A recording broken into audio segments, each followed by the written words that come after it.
Mama. The sound was small, fragile, and almost impossible to hear. Christian Bale froze in the nursery doorway, his briefcase almost slipping from his grip, because that sound was impossible. His triplets hadn't spoken in 3 years, and every specialist said they never would. But there they were, Luca, Ivy, and Wells, all staring at the maid he'd hired 2 weeks ago, mouths moving, hands reaching her, calling her mama while she knelt in yellow cleaning gloves singing something that made his blood run cold.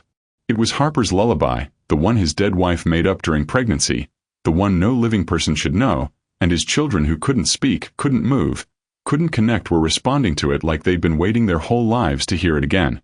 Hey, beautiful family. Welcome back. I've missed you more than you know. Thank you for sticking with me, for your love, your comments, your energy. It means the world. If this story is touching you, go ahead and hit that subscribe button, like the video, and let me know in the comments where you're watching from. Your support helps us keep telling powerful, heart-shifting stories. And trust me, you don't want to miss what's coming next. Alright, let's dive back in. Christian didn't sleep that night. He lay in the dark, one hand resting over his chest, as if holding something in, or maybe keeping something out. The silence around him wasn't the old, dependable kind. It itches now. It asked questions. It pressed against the skin. The triplets had spoken. Not in dreams. Not in desperate hallucination. He'd heard it. Ma. Not one, not two. All three of them, eyes focused, reaching. Not for him. For her. Pamela. He didn't go back to the nursery the next morning. He didn't step into the room, didn't ask questions, didn't mention the moment. But he didn't forget it either. Instead, Christian moved through the house like a ghost in his own skin. He made himself smaller. Fewer footsteps, fewer rooms, less of everything. He started working from the east office, away from the bedrooms, away from the lullabies.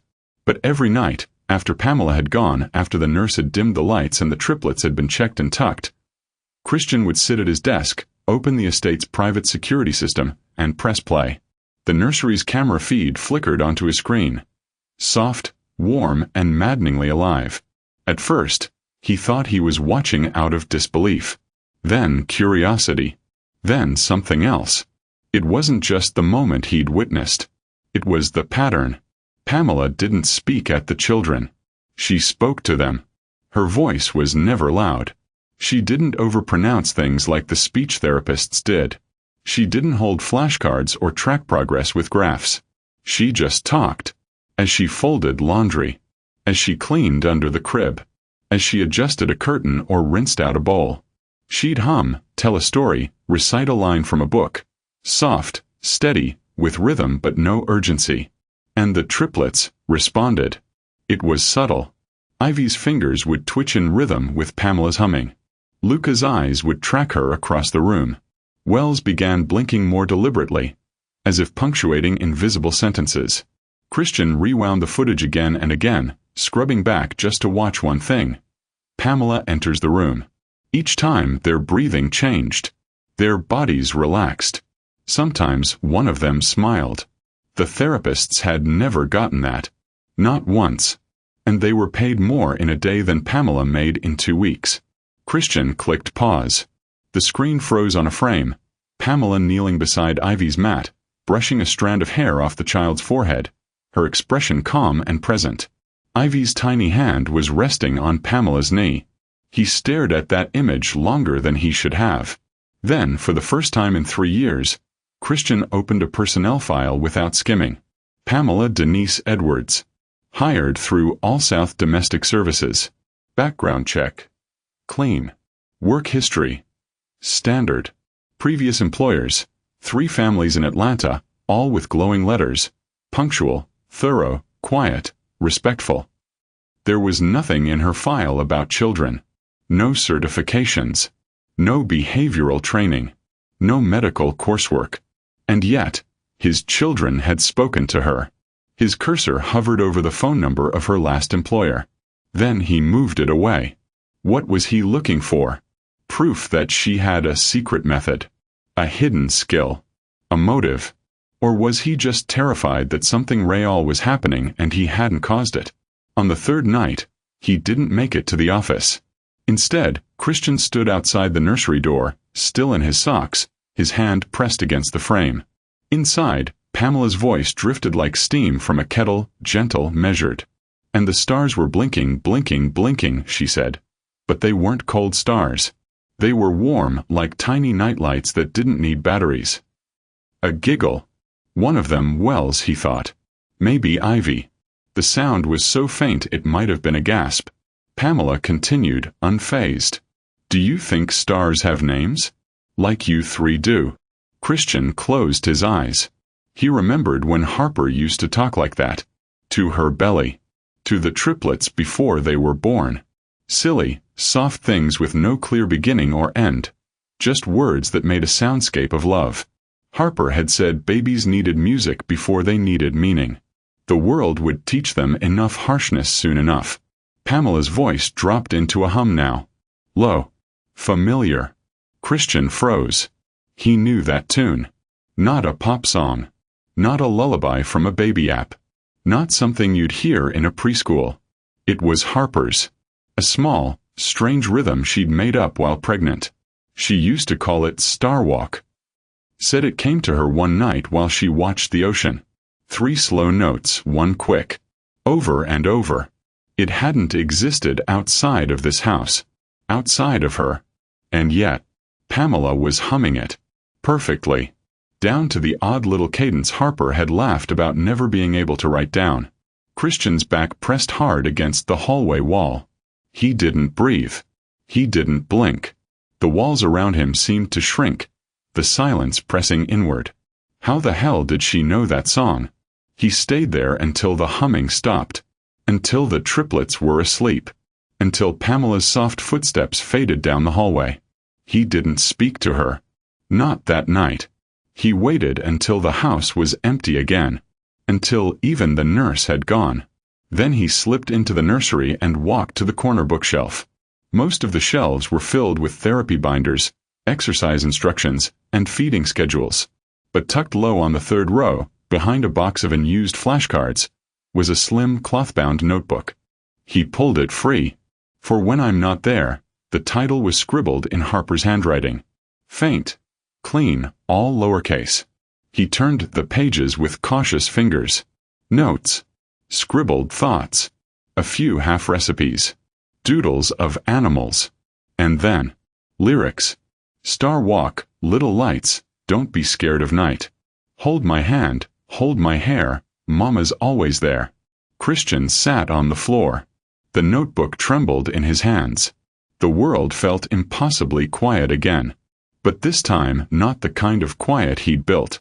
Not the kind that held everything together. This was quiet with edges. With teeth. With memory. He remembered Harper sitting cross-legged on the nursery rug, belly round, humming that strange little tune while painting clouds on the ceiling. I hope they'll always know what home sounds like, she'd said. He hadn't known what she meant. Not then. He thought a roof and a crib and a schedule was home. Now, 3 years too late, he finally understood. Pamela had found the song. Not in a file. Not in a binder. In the quiet. In the pages left behind by someone who'd whispered her way into the lives of 3 children who were never supposed to speak. Christian closed the notebook slowly. He stood, walked to the triplets' cribs, and stared down at them. Wells curled like a question mark, Luca's foot resting on Ivy's blanket, Ivy's hand clutched around nothing at all. They looked peaceful. They looked present. He didn't touch them. He wasn't ready. Not yet. But he sat in the rocking chair Harper had insisted on buying, the one he'd never used. He opened the notebook again. And this time he read aloud. Quietly. Stiffly. Star Walk, little lights. The syllables came awkwardly off his tongue. He wasn't sure they made sense. He wasn't sure they needed to. But across the crib bars, 3 small chests rose and fell. Steadier, deeper, calmer. And that night, for the first time since the triplets were born, Christian Bale didn't feel like a visitor in his own home. He felt like someone was listening. The next morning, the sun was already rising high when Christian found Pamela in the kitchen. She stood at the counter in her navy uniform, sleeves rolled just past the elbow, yellow gloves tucked into her apron like always.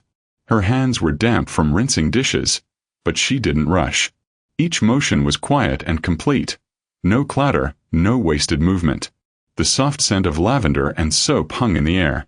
Christian had rehearsed what to say. All night, in the rocking chair. Every version sounded either confrontational or pathetic. He'd shredded a dozen imaginary drafts in his head by the time he stepped into the room. But now, watching her wipe a glass dry with a cotton towel, he realized something. Pamela wasn't going to explain unless he asked. So he asked, "Where did you hear that song?" No preamble. No greeting. Just the truth, standing in the doorway. Pamela didn't flinch. She set the glass down, straightened, and turned toward him. Her expression didn't change. Still, her eyes took him in slowly. Not afraid. Not defensive. Just assessing, like a person who didn't deal in performance. Finally, she said, "The notebook." His breath caught, but he kept his expression still. Pamela wiped her hands on the towel and nodded toward the hallway. "I found it my second week. Drawer under the crib. I was looking for extra sheets." Christian stepped further into the kitchen but kept his distance. "And you've been—" "What?" "Reading it."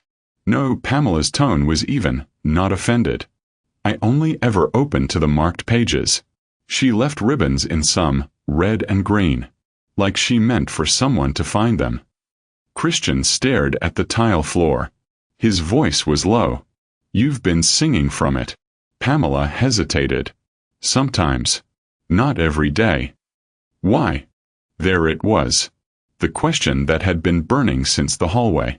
Pamela looked at him plainly, like she didn't need to soften the truth. "Because this house is too quiet," she said. "Because children should hear something besides their own breathing." She paused, drying the rim of another glass. "Because she wrote songs for them. Someone ought to sing them." Christian's jaw worked once, but no words came out. His fingers flexed and relaxed by his sides. "You didn't think it was overstepping?" he finally asked, but the words came out thin. Weak. Pamela shook her head gently. "I didn't think they'd remember silence more fondly than their mother's voice." That landed. Christian's chest tightened. He felt like someone had pressed a thumb hard against the center of his sternum. He hadn't expected her to say it that plainly. Pamela didn't wait for permission to return to her task. She picked up another dish and continued washing, as if the conversation was complete. And maybe it was. But Christian didn't leave the room. He stood there in the doorway, watching her hands move beneath the water. He didn't know what to say, or even what to feel. He only knew this. He wasn't angry. Not with her. He was angry with himself, for needing a stranger to do what he hadn't had the courage to. That afternoon, Christian sat in the nursery again. Not watching through a screen. Not behind a wall. He chose a spot in the corner, just out of the triplets' line of sight. It wasn't deliberate. It was instinct. He didn't want to interrupt. Not yet. The room felt different when Pamela was there. Not just because of her voice. It was her rhythm. Her ease. She moved through the space like someone who belonged. Not imposing, just steady. She didn't narrate every movement. She didn't clap or chirp like the therapists. But she always spoke. To them. Not around them. "Okay, Ivy, your giraffe's got one ear bent again. Let's fix him up before he starts a revolution," she murmured as she adjusted the stuffed toy. Ivy blinked twice, eyes tracking the motion. Wells was on his belly, propped on a cushion. His left arm twitched toward a ring toy. Pamela didn't correct him or assist. She just scooted it half an inch closer. Christian watched Luca slowly mouth a sound, almost an "oh," as Pamela folded a blanket near him. It wasn't dramatic. No miracle chorus. Just subtle movements, responses that only meant something if you were paying attention. And for once, Christian was. He sat there for 2 hours. He didn't speak. He didn't take notes. He just watched. At one point, Pamela glanced toward the corner where he sat, nodded once and kept going. She didn't change anything for him. She didn't perform. and somehow that made it easier to stay. That night, he pulled the notebook from its hiding place again. The cloth was worn now, the edges of the pages curling. He flipped to a red ribbon. A line read, "If I don't come home, tell them the stars are just the sky's freckles. It'll make them laugh." Another, for Luca, "His laugh will always come late, but it'll come. Wait for it." He closed the book gently, holding it like a relic. Harper had never planned to die in childbirth. But she had still prepared. How had he missed that? All this time he'd walked past the crib, past the drawer, past the things she'd left behind. He'd chosen cold walls and sterilized air over the mess of grief, over the music. The next morning, Christian was in the nursery again. He didn't announce it. He didn't make a speech. He just showed up. Pamela didn't say anything about it, but she brought an extra cushion for him, set it down beside Luca's mat. He sat. For an hour, he said nothing. Pamela read softly from a children's book, The Quietest Zoo in the World. Ivy's eyes never left her face. At one point, Pamela leaned toward Christian, barely above a whisper. "Would you like to read one?" Christian stared at the book. He hadn't read aloud in 3 years. He took it with stiff hands. He started, voice dry. The giraffe was tall, but he never spoke, because he didn't think anyone would listen. His voice cracked, but he kept going. By the second page, Wells had turned toward him. Ivy blinked once, slow. Luca stared at his mouth. Christian turned the page. That night, Pamela found the notebook on the nursery table. Christian had left it open. A red ribbon marked the page. Beneath Harper's handwriting, a note scribbled in sharp, unfamiliar ink. "I have never read this before. I should have. Thank you for doing what I couldn't. Christian." Pamela didn't smile, but her hand rested on the page for a long, still moment. She closed the book and put it back where she'd found it. Over the next few days, Christian began to notice things. How Pamela gave Ivy longer pauses between phrases. How she brushed her finger gently behind Wells's ear to get his attention. How she mirrored Luca's mouth shapes when he tried to form sounds. It wasn't formal therapy. It wasn't structured intervention. But it worked. The triplets were changing. Tiny things. More eye contact. Slight motions toward objects. Sounds that came with intention. And Christian, he wasn't changing fast. But he was starting to understand that healing didn't look like a graph. It looked like sitting on a nursery rug and learning to see. One afternoon, Pamela asked, "Do you want to help feed them?" Christian froze. He almost said no. Almost reached for the excuse.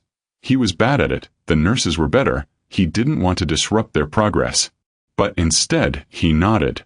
Pamela handed him a spoon. No instructions. Just trust. He sat beside Luca. His hands trembled a little. Luca opened his mouth when he saw the spoon. A small, delayed movement, but real.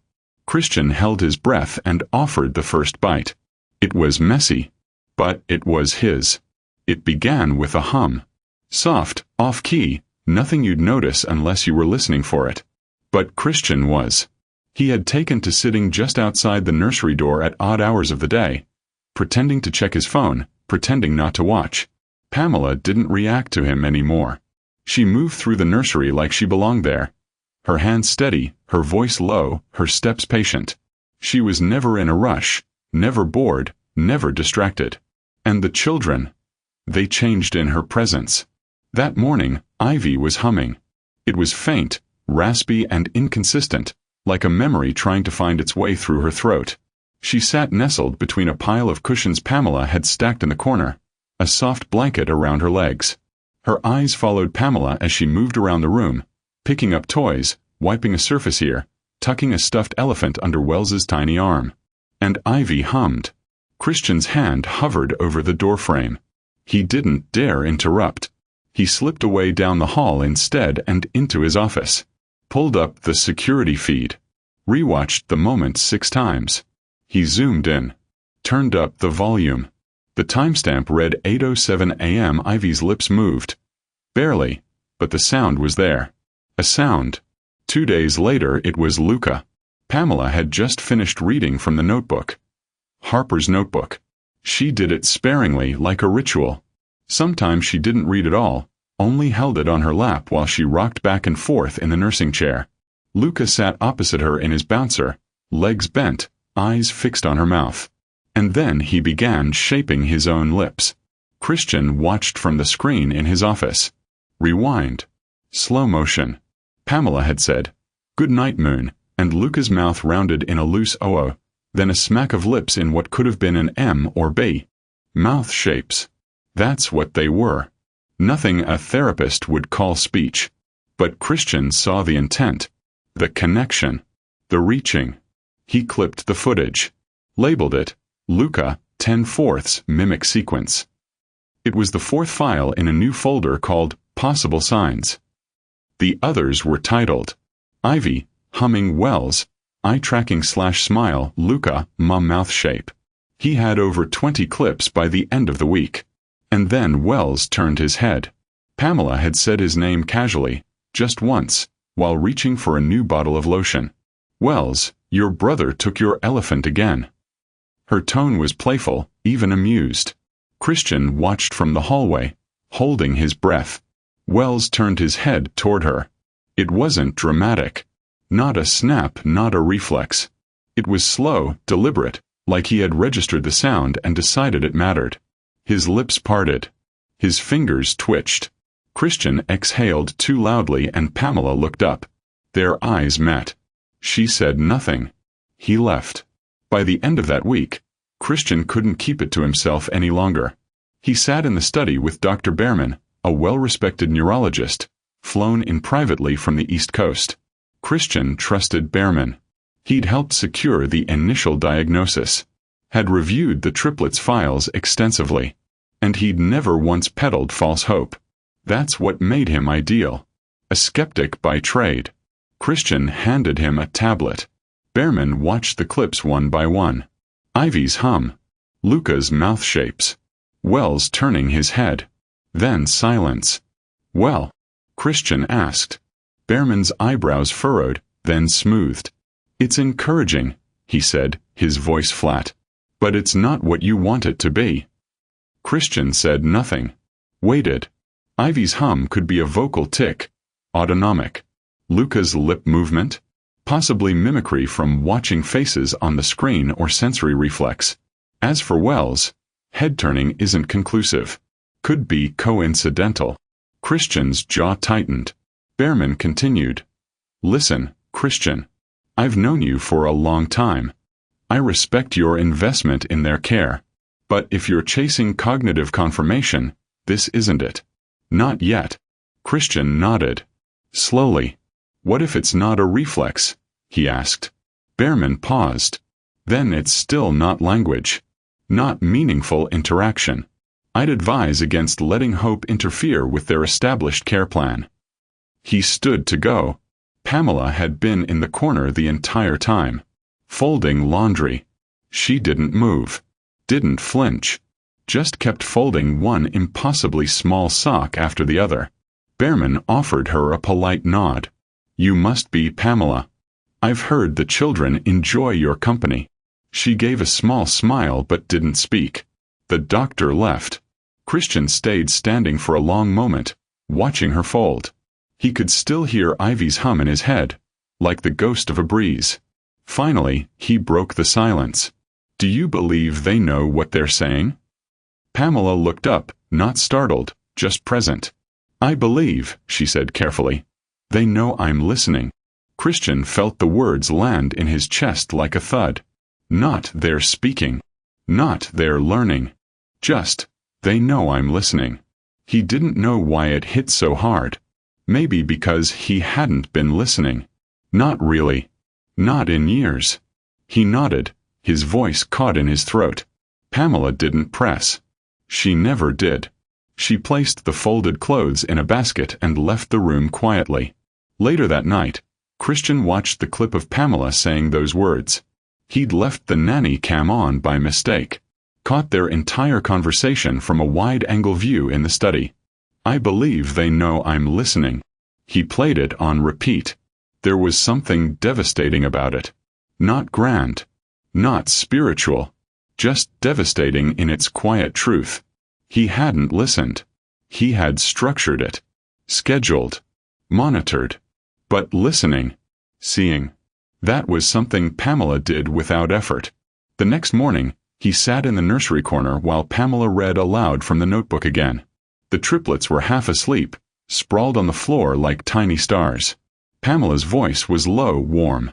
She wasn't reading to them like patients. She wasn't coaxing responses. She was just with them. I think you're the only one they believe, Christian said quietly. Pamela didn't look up from the book. They don't need belief. They need space. He didn't understand exactly what she meant. But he didn't argue.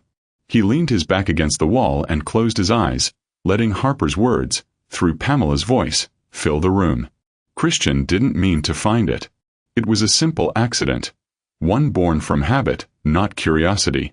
He had come into the laundry room looking for a replacement mop head. The storm had left sea air heavy in the halls, and one of the triplets had knocked over a bowl of pureed carrots, which now smeared like a crime scene across the kitchen tile. The storage shelf was neat. Pamela always kept it that way. Stack supplies, labeled bins. He opened a plastic folder marked cleaning schedules. Tucked between charts and receipts was a letter. Not a personal note. A formal envelope. Postmarked. Embossed. He frowned and pulled it out. Dear Ms. Pamela Edwards, we are honored to extend an offer to you for a residency and research support position at the Hightower Institute for Neurological Studies. He didn't finish reading it. His eyes dropped to the second paragraph. Your unique contribution to nonverbal engagement methods has reached our attention via private referral. The air felt thinner. He scanned the letter again, slower this time. Generous stipend. Housing support. Relocation costs covered. An invitation to present her findings at a medical symposium. It was dated 10 days ago. 10 days. Christian sat down on the washing machine, the letter trembling in his hand. His first response wasn't anger. It was confusing. Then disbelief. Why hadn't she said anything? Why wasn't she gone? That evening the triplets were different. All three were unusually unsettled. Fussy, whimpering, irritable. Ivy cried without tears, her shoulders shaking in confusion. Luca slapped his legs over and over in rhythm, the way he used to before the therapists came. Wells refused to eat, twisting his mouth against the spoon like it was made of fire. Pamela moved with quiet efficiency, but her usual calm didn't seem to land. Her lullabies came softer, shakier. Her hands, usually so sure, fumbled with the Velcro on Luca's bib. She rocked Ivy gently on her hip, humming under her breath. Nothing worked. Christian watched from the hallway. For a moment, Pamela's eyes met his. Exhausted, unsure. Would you like me to take one? He asked. Pamela hesitated, then nodded. He reached for Wells, awkward, unsure how to hold him. It had been months, years. He couldn't remember the last time he'd cradled any of them for more than a second, and even then it had been mechanical. Lifting for transfers. Adjusting monitors. Not this. Not tenderness. Wells squirmed at first, then stilled. His tiny fingers clutched Christian's tie like it was an anchor. He made a soft sound, not quite a word, not quite a cry. Just a breath. Trusting. Luca crawled closer on the floor. Ivy's sobs gave way to hiccups. Pamela didn't speak, but she stepped back slowly, giving him space. And Christian realized the kids weren't just calming. They were watching him. Seeing him. He sat in the living room that night, the letter from the Hightower Institute unfolded on his lap like some kind of betrayal. The house was quiet. Pamela had gone to bed. The children were asleep. His mind kept circling back to it. She could have left. She should have left. Anyone else would have jumped at that offer. It was prestigious. Career-defining. It came with housing and prestige and research credit. It was the kind of opportunity people moved countries for. It would have doubled her income. She had said nothing. He stood and found her in the kitchen, drying bottles. She didn't look surprised when he held up the letter. "I wasn't snooping," he said. "It was in your supply folder." Pamela nodded slowly, her expression unreadable. "You didn't tell me." "No." He waited. When she said nothing more, he asked, "Why not?" She set the bottle down on a dish towel. "Because they're just starting to feel safe. To feel like someone stays." Her voice was quiet, not ashamed. Just honest. Christian blinked. Pamela continued. "Everyone else leaves. Therapists, nurses, case managers. They all mean well, but it's shift work. Scheduled presence. These kids. They notice. They remember. Even when they couldn't speak, they knew who left and who didn't." He sat down at the small breakfast table, the letter in his hand. "You're saying you stayed because you didn't want to hurt them." She looked at him now. "I'm saying I didn't want them to think I'd abandoned them. Not when they were finally looking people in the eye." Christian swallowed hard. "Besides," she added, "the offer wasn't about me. It was about what happened in that room. And that wasn't mine to sell." That line stuck in his chest like a splinter. Pamela wiped her hands and left the kitchen without another word. She didn't wait for praise. Or thanks. She didn't even look back. Christian sat there for a long time. That night, he stood over the triplets' cribs, watching them breathe. Wells had one hand tucked under his cheek. Ivy curled against her blanket like a question mark. Luca snored softly, mouth slightly open. The letter lay folded in his pocket. He didn't know what to say. Didn't know if he'd ever know the right words. So instead, he walked to his office, opened his laptop, and began to write. Not an email. Not a thank you. Something legal. Something binding. Something true. Pamela hadn't asked for it. She didn't even know it was being written. But Christian Bale, who once believed grief made you invincible to surprise, was ready to surrender one more piece of control. Because some people left. And some people stayed. And sometimes that was all it took to raise the dead parts of a life back into breath. Christian placed the folder on the edge of the kitchen counter, where the sun sometimes touched mid-morning. No ceremony. No speeches. Just a quiet gesture. Pamela looked up from rinsing a bottle. Her sleeves were damp. There were faint creases under her eyes she didn't try to hide. "What's this?" she asked, drying her hands on her apron. Christian didn't step closer. "It's for you." She opened the folder. Her eyes moved slowly. Too slowly, he thought. Like she already knew it would say something she wasn't sure she was ready to read. Then they stopped. Her brow pinched, her mouth parted.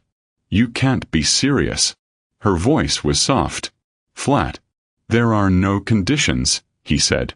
"It's partial guardianship. I'm not asking for anything. I'm just recognizing what's already true." Pamela looked at the papers again. "They're not mine," she said, as if the weight of that mattered more than the paper in her hand. Christian nodded once, slowly. "But they think you are." The silence stretched between them like an old rope, frayed in some places, strong in others. He didn't move. Neither did she. Pamela closed the folder gently, her hands precise. "I need time." "I expected that." She tucked the folder under her arm and went back to drying the bottle, but she was slower now. And Christian left without another word. That night, the rain started around 8. Not a drizzle, hard rain, relentless, pelting the tall glass windows like a warning. By 10, the lights flickered once, then twice, then died. A hush settled over the estate, deeper than usual. The kind that makes every floorboard creak louder, every breath sharper. The generator kicked in for the security system, but most of the house went dark. Christian lit 2 candles and made his way to the nursery. He wasn't sure why. Inside, the glow of a single flame swayed on a side table. Pamela was already there, seated in the rocker with Wells in her arms. Luca curled beside her on the floor. Ivy lay tucked in a small cushioned beanbag. Their shadows danced on the nursery walls, Long, gentle things that didn't seem to belong in this house built for silence. Pamela was singing again. Barely a whisper. It wasn't just a lullaby. It was Harper's lullaby. Soft. Southern. Unfinished in places, like it had been written with pauses meant only for a mother's breath. Christian didn't interrupt. He closed the door behind him and slid down onto the floor just inside the room. No words. No movement. Just breath and sound and the soft patter of rain. Wells stirred first, his little fingers twitching against her collarbone. Then Ivy, her lips parting like she wanted to hum along but wasn't sure how. And then Luca sat up. "Ma," he said. Not loud. Not perfect. But clear. Pamela didn't flinch. Then Ivy. "Mama." Wells, half asleep, turned his face toward her chest and mumbled. "Pam." The room stilled.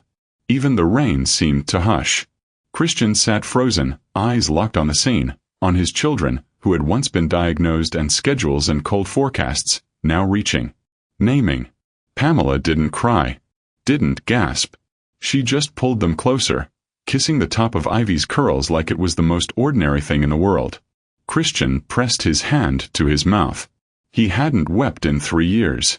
Not when Harper died. Not when the triplets were born, motionless and silent. Not through the funerals, the specialists, the hopeless routines. But now, sitting on the cold floor of the nursery, lit only by flickering candlelight and 3 small voices naming someone who had never asked to be chosen, he wept. Quietly. For Harper. For time. For everything he'd missed while keeping the world under control. He didn't speak. Couldn't. But he stayed. And the triplets, still bundled against Pamela's body, didn't say anything more. They didn't need to. The house changed. Not all at once. Not in ways most people would notice. But in this house, silence had a shape, and now that shape was shifting. Christian canceled his meetings. At first, just 1. Then 3. He ignored a call from his COO and another from a venture partner who left a tense voicemail asking if he was retiring early or finally losing it. Christian didn't reply. He spent the morning in the hallway outside the nursery instead, listening to the sound of Pamela humming while Ivy tapped her feet against a padded mat. Wells made soft cooing noises that were new. Luca had begun to grunt in rhythm, almost like counting, almost like music. Christian watched. Sometimes entered. Never spoke. But one afternoon, after Pamela gently stepped out to take a call, Christian found himself alone with the triplets. Luca fussed. Ivy whined. Wells began to cry. Panic rose fast and loud in his chest. He dropped to his knees beside them, unsure what to do with his hands. He tried to mimic what he'd seen Pamela do, cradling Ivy, bouncing her slightly. But she only cried harder. Christian reached for Wells next, trying to remember how Pamela lifted him without pressing on his shoulder. But he missed, and Wells let out a sharp yelp. Christian froze. He muttered an apology, more to the air than the child, and pulled back, heart pounding. The failure burned. He sat on the floor beside them, head in his hands, trying to steady his breathing. But then a miracle. Ivy quieted. She looked at him. Not through him, not past him, but at him. Luca wobbled toward his side and rested his hand against Christian's knee. Wells hiccuped, then went still. Pamela re-entered to find Christian surrounded. Awkwardly, clumsily, but surrounded nonetheless. She didn't say anything. Just set down the basket of folded linens and joined them.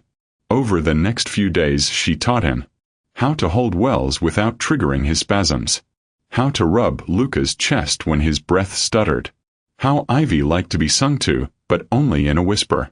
She taught him how to feel the weight of a child who couldn't run, how to interpret a gesture as intention, and how to listen to a silence that wasn't empty. Christian tried. He failed. Then I tried again. And the triplets. God help him, they laughed. Pointed. Reached. Luca began mimicking Pamela's hand movements during story time. Ivy tapped the pages when she wanted him to turn them. Wells would mimic Pamela's hum, with a sound of his own, something new each time. One evening, Luca copied the way Christian rubbed his forehead when thinking. Christian caught it. Laughed. And Luca did it again, proud, waiting for the sound of his father's joy. But joy, Christian was learning, came wrapped in a strange pain. Because the more the triplets responded, to Pamela, to touch, to warmth, the more Christian began to fear he'd never truly be part of it. That he was late to something that had already begun without him. And in the quietest corner of his chest, another thought whispered, "What if they don't need me anymore?" It happened one night over warm dishes and the soft clatter of after-dinner cleanup. Christian stood at the kitchen island, drying silverware that didn't need drying. Pamela wiped down the counter in slow, practiced circles.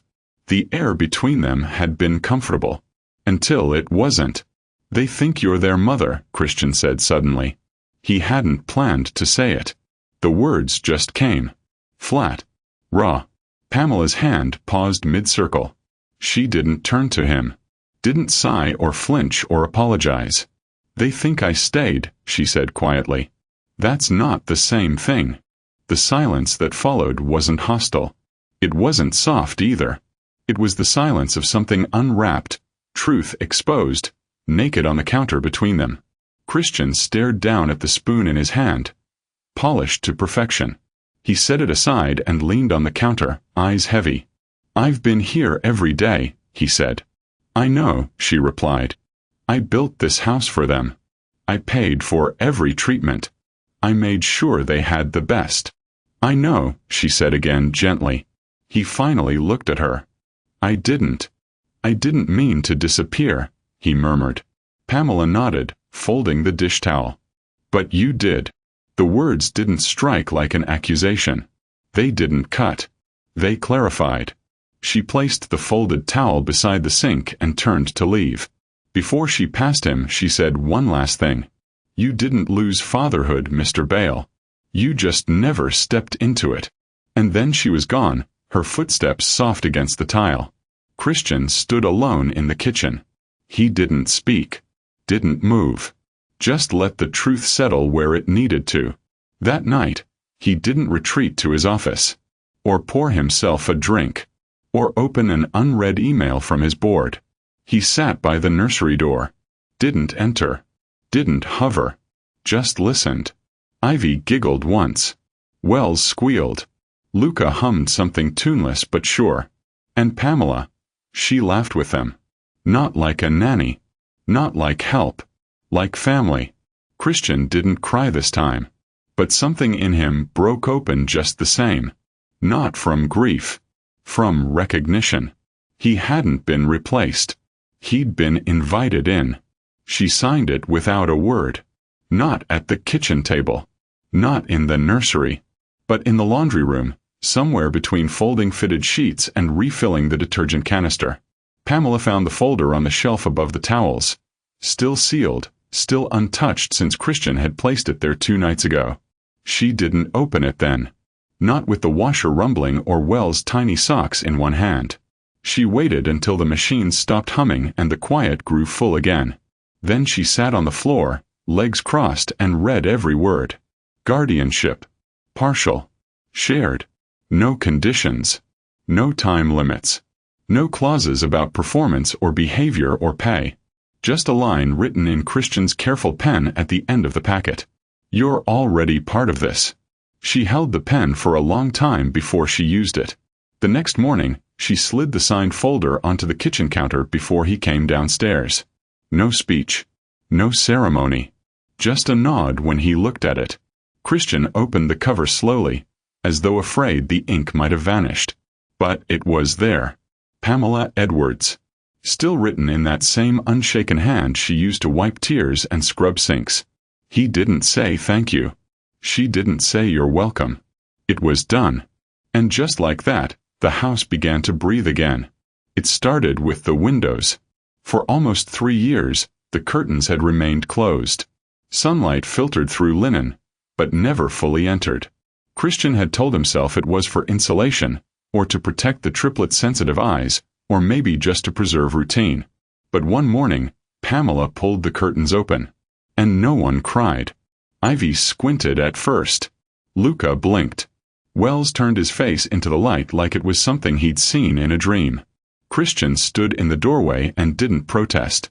Later that day, Pamela laughed, actually laughed, when Ivy tried to mimic a sneeze and ended up tumbling sideways off her cushion. The sound echoed. Wells clapped. Christian blinked back something he didn't name. The next day, Pamela set the triplets on the blanket in the solarium and read to them while the sunlight traced soft lines across their pale arms. Ivy reached for the light like she wanted to touch it. Luca hummed, quietly, in rhythm with the story. Wells murmured one of his half-formed syllables, "Ma," and let his head fall against Pamela's shoulder. None of them hesitated now. They called her Mama without question, without confusion, and Pamela never corrected them. Christian didn't feel jealous. He expected to. At first, when Luca reached for Pamela before him, or when Ivy refused to settle unless it was Pamela's arms around her, something tight and ancient would curl in his chest. But it didn't stay. Because now, when Pamela turned to hand Ivy to him, she didn't do it to relieve herself. She did it to include him. And the difference mattered. So he stayed. Not perfectly. Not gracefully. But he stayed. He read to them in the mornings now, sometimes fumbling the words when Harper's notes in the notebook grew faint or cryptic. She'd written the stories during her pregnancy, rambling fairy tales she swore the babies could hear in the womb. Pamela had kept the notebook near the nursery rocker, bookmarked with a worn ribbon from Harper's old blouse. One day, Christian read aloud the story titled, "For When You Miss Me Most." It was more poem than story. No structure. Just Harper's voice, wrapped in lines like, "You won't see me, but I'll still be near, in the wind on the porch, in the hush in your ear." He didn't get through it the first time. His voice broke halfway in, and Pamela took over, finishing the rest with a soft cadence Christian had begun to recognize as sacred. The triplets were quiet, watching, listening. He didn't try again until days later. But when he did, Ivy reached up and touched his face.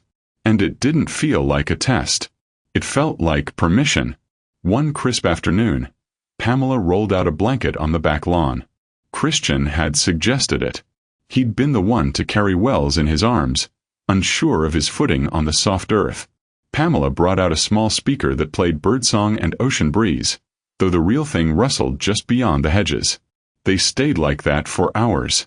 Luca on his belly, head lifted higher than Christian had ever seen. Ivy squinting at the clouds like she was naming them. Wells lying on Pamela's chest, his hands twitching in contented rhythm. The house loomed behind them like a quiet witness. And for the first time, Christian didn't feel like a ghost inside it. Pamela shifted beside him, brushing leaves from Ivy's curls. Christian turned to her.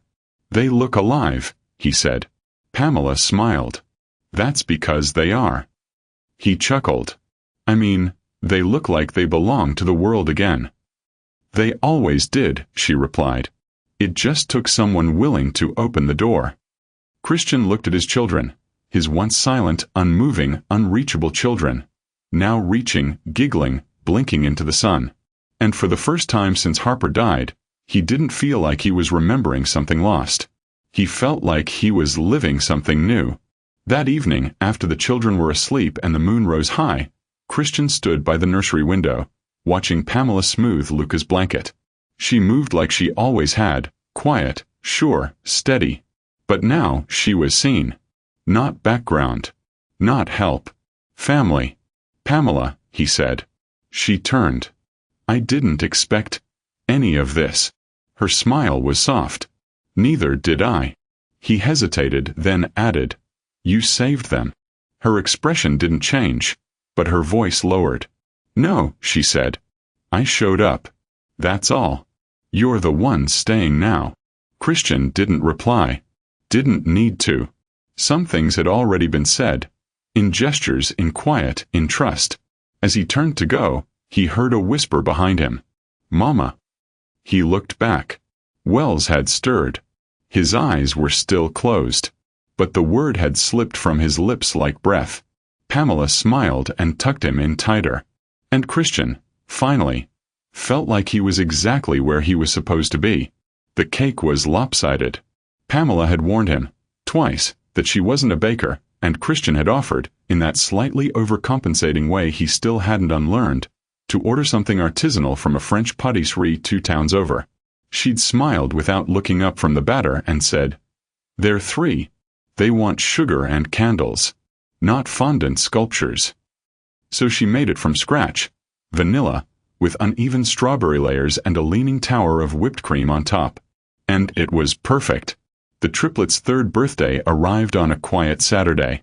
The sky was bright but not blinding. The sea was calm beyond the hedges. No photographers. No board members. No charity gala disguised as a celebration. Just the 5 of them. A paper crown on Ivy's head. Luca gripping his plastic spoon like a sword. Wells smearing frosting across Pamela's shoulder with the gleeful lack of remorse only toddlers could master. Christian had never seen them so alive. They set up a picnic in the garden. No table.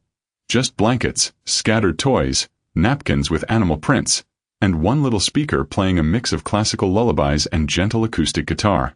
Pamela sat with Ivy in her lap and Wells curled under her arm. Christian read from Harper's notebook, one of the shorter stories she'd written about moon rabbits who hide birthday wishes in the clouds. It didn't make much sense structurally, but the triplets didn't care.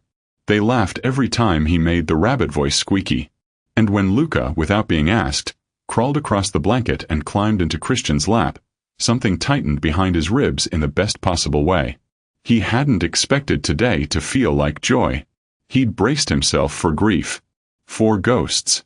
For the phantom weight of what Harper would have made this moment. Instead, he got 3 children tugging at paper hats and chanting "cake" with increasing volume. He got sticky fingers on his shirt and icing on his collarbone. He got Pamela humming softly while lighting 3 small candles with a match that kept blowing out until she finally shielded it with her hand and whispered, "There." They didn't blow out the candles in unison. Ivy went first. Then Luca. Wells just poked his with a finger until it toppled sideways. And they all cheered like it was magic anyway. After cake, while Christian was wiping Luca's hands with a warm cloth, the distant sound of a car door echoed from the driveway. He looked up. A figure approached the garden gate. A tall, thin woman in an expensive blazer and soft heels that sank into the grass with every step. "Christian," she called. He recognized her before she reached them. His late wife's cousin, Isabel, whom he hadn't seen since Harper's funeral. She lived abroad, rarely checked in, and wasn't on the guest list because there wasn't a guest list. But here she was, holding a gift bag in one hand and adjusting her sunglasses with the other. Pamela stood, instantly lifting Ivy with practiced ease. Christian moved toward the edge of the blanket, intercepting the polite awkwardness with a nod. "Isabel. I know I wasn't invited," she said, scanning the garden. "But I was in town and I thought 3 years old. That's a big one." Her gaze landed on Pamela, then lingered. "And you must be the nanny," she added, already smiling. Pamela opened her mouth, but before a word left her lips, a small voice interrupted. "Mama." Luca. He had toddled toward them, face streaked with frosting, one sock missing, and both hands clutching a stuffed fox. He looked directly at Pamela. "Mama," he repeated, clear as day, before wrapping his arms around her shin. Isabel froze. Christian watched her eyebrows lift. Just barely. Not judgment exactly, but confusion.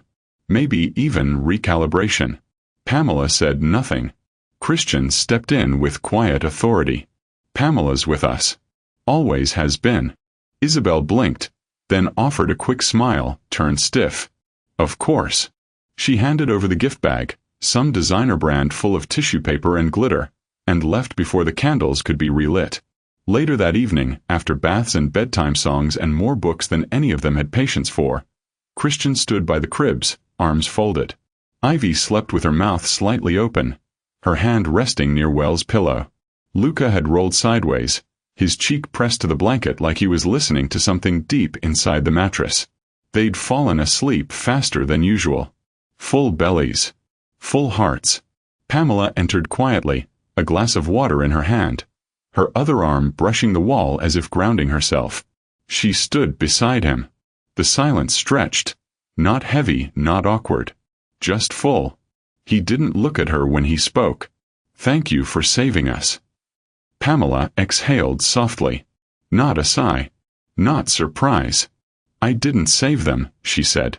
Christian turned now fully so their eyes met. You showed up, she said gently. That saved them. His throat tightened. He didn't say anything else. He just nodded once. Then sat down in the rocker beside the window. Pamela stayed beside the cribs, brushing a loose curl from Ivy's forehead. Outside, the wind carried the sound of waves up from the coast. Inside, the house was different. The air wasn't thick with grief anymore. The routines weren't cages. They were rhythms. The silence wasn't a void, it was peace. Laughter lived in the corners now. And light moved through the rooms like it belonged. Christian Bale had once built this house to protect what he had lost. Brick by brick, routine by routine, he'd insulated himself from the ache of what should have been. But what he hadn't seen, what grief had blinded him to, was what still remained. 3 children. Alive. Becoming. And a woman who didn't ask to be seen, but refused to be invisible. Not because she fought for it, but because she showed up. Every day. Without demand. Without credit. Just presence. And in the end, that presence became everything. Thank you for watching this story to the end. If you enjoyed this story, you will surely love the next one. It's as interesting and even more intriguing as you can ever imagine. So do check it out. Click on the image showing on your screen right now to watch the next one.